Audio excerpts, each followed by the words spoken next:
Hello everyone. तो pharma बेफिक्र channel पे आप सभी का स्वागत है। तो प्लीज़ इस चैनल को लाइक एंड सब्सक्राइब ज़रूर कर लें इस तरह के वीडियो नोटिफिकेशन के लिए। तो आज हम बात करेंगे जनरल एनेस्थीसिया क्लासिफिकेशन की, जिसको कि हम निमोनिक्स के द्वारा करेंगे। तो उससे पहले हम ये देख लेंगे कि जो जनरल एनेस्थीसिया है वो क्या होता है, इसका क्या कार्डिनल फीचर है और कितने स्टेजेज इसमें होते हैं। तो आइए शुरू करते हैं जनरल एनेस्थीसिया का ब्रीफ इंट्रोडक्शन। तो जनरल एनेस्थीसिया एक ऐसा ड्रग्स है जो प्रोड्यूस करता है reversible loss of all sensation and consciousness का। तो इसके बाद देख लेते हैं कि जो इसका कार्डिनल फीचर है वो क्या क्या है, मतलब कि जो जनरल एनेस्थीसिया है वो क्या करता है।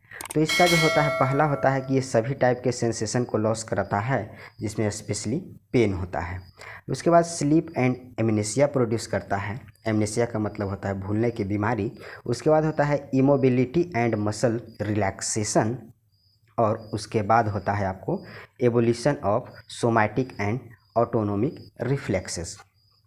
तो अब बात करते हैं कि जो जनरल एनेस्थीसिया होता है उसके स्टेजेस क्या होते हैं। तो इसमें पहला आपको आता है स्टेज ऑफ एनाल्जेसिया, जिसमें कि पेशेंट कॉन्शियस रहता है, ये सुन सकता है, देख सकता है और ये ड्रीम लाइक स्थिति में रहता है और एमनेसिया डेवलप हो जाता है इसके स्टेज के अंत तक।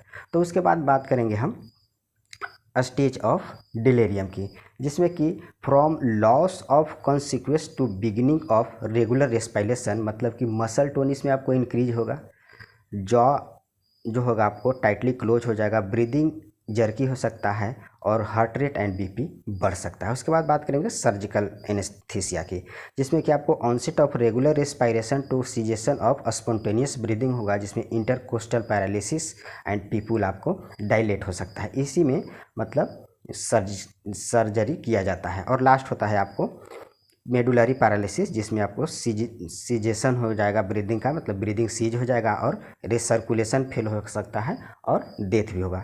तो इसके बाद हम बात करेंगे कि जो जनरल एनेस्थीसिया होता है वो कितने टाइप का होता है। तो इसको एक फ्लो चार्ट से देख लेते हैं, जिसमें आपको पहला आएगा इनहेलेशन और दूसरा आपको आएगा इंट्रावेनस। तो इनहेलेशन एनेस्थीसिया होता है, ये भी आपको दो टाइप का होता है, जिसमें पहला आपको आएगा गैस और दूसरा आएगा वोलेटाइल लिक्विड। उसके बाद बात करेंगे इंट्रावेनस की। इंट्रावेनस एनेस्थीसिया जो होता है ये भी दो टाइप का होता है, जिसमें आपको पहला आएगा फास्ट एक्टिंग और दूसरा आएगा स्लो एक्टिंग। तो स्लो एक्टिंग जो एनेस्थीसिया होता है ये भी आपको तीन टाइप के होंगे, जिसमें आपको पहला आएगा बेंजोडाइज़ेपिन, दूसरा आपको आएगा डिसोसिएटिव एनेस्थेटिक और तीसरा आपको हो जाएगा ओपियोइड एनाल्जेसिक। तो अब हम इसको वन बाय वन देखेंगे कि कौन से फेज में कौन सा ड्रग्स आता है और उसको हम निमोनिक्स के थ्रू याद करेंगे। तो आइए देखते हैं इसमें पहला इनहेलेशन जनरल एनेस्थीसिया को। तो जैसा कि हम जानते हैं कि जो इनहेलेशन जनरल एनेस्थीसिया है वो दो टाइप का होता है, गैस एंड वोलेटाइल लिक्विड। तो आपको यहाँ पे गैस का जो निमोनिक्स हो जाएगा वो होगा नो, मतलब बोला जाता है यार गैस नहीं। तो इसमें हो जाएगा आपको NO4 नाइट्रस ऑक्साइड, इसमें एक ड्रग्स आएगा नाइट्रस ऑक्साइड। और दूसरा हो जाएगा आपको वोलेटाइल लिक्विड। तो वोलेटाइल लिक्विड मतलब ये हो जाता है कि जो उड़ता है तो उसको छिप जाता है, तो इसका हो गया निमोनिक्स हाइड। मीन्स H4 हो गया आपको हेलोथेन, I4 हो जाएगा आइसोफ्लोरेन, D4 हो जाएगा आपको डेसफ्लोरेन एंड E4 हो जाएगा ईथर एंड लास्ट S4 हो जाएगा आपको सेवोफ्लोरेन। इसके बाद देखेंगे हम इंट्रावेनस की।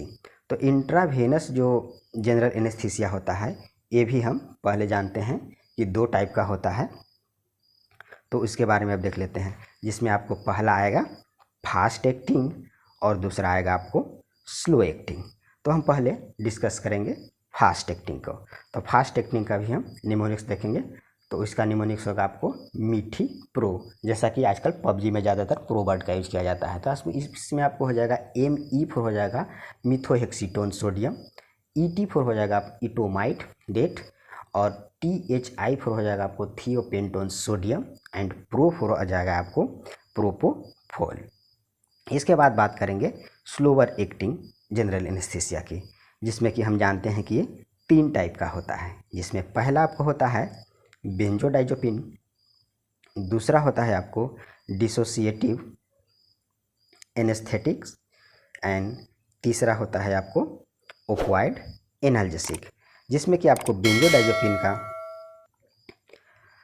निमोनिक्स हो जाएगा लो दिया मीठा, मतलब दिया को क्या दिया तो मीठा दिया, जिसमें कि आपको हो जाएगा LO4 lorazepam, DIA4 diazepam, MI4 midazolam.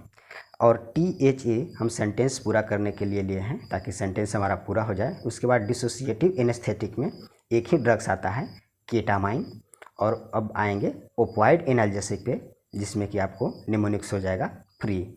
मतलब इन शॉर्ट इसको पूरा स्लो एक्टिंग की हम बात करेंगे तो हो जाएगा लो दिया मीठा, क्यों? क्योंकि केटामाइन फ्री है, जिसमें A4 हो जाएगा आपको फेंटानाइल, RE4 हो जाएगा आपको रेमिफेंटानिल। तो अब हम इसको ऐसा करते हैं कि ये जो दोनों हमारा जो पेज है उसको हम एक ही स्लाइड में देखेंगे और निमोनिक्स को फटाफट याद करेंगे।